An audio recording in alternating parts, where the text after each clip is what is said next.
¿Qué haces por el pueblo? Nunca te había visto por aquí. Yo la traje. ¿Vosotras dos de qué os conocéis? Somos amigas.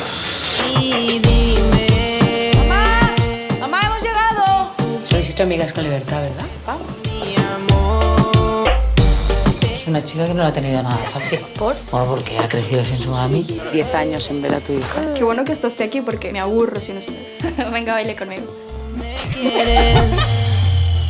Te agarro y te doy ratata. Los ojos virados para atrás. Me visto de Jane y tú de Tarzán.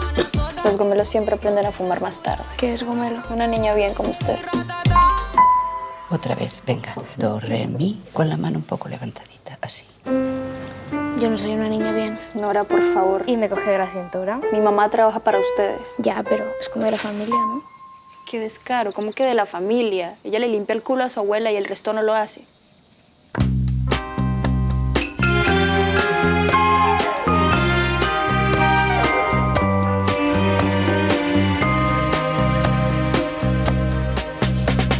Si supieras. ¡Nora, baja ese trasco! Necesito irme. Tampoco es para tanto, ¿no? Piensan que soy muy pequeña para ser feliz. Nadie en casa me comprende. Libertad y tú sois demasiado distintas. Desde que vas con ella y esta pandilla de quillos pareces una cualquiera, amor. Quizás soy una cualquiera. ¿Nora, usted ha visto a su abuela? Se me escapó otra vez. Y hablarte cada vez que yo quiera. Y verme y hablarme cuando lo quieras tú. Hemos sido muy felices aquí todos estos veranos, ¿verdad? Sí.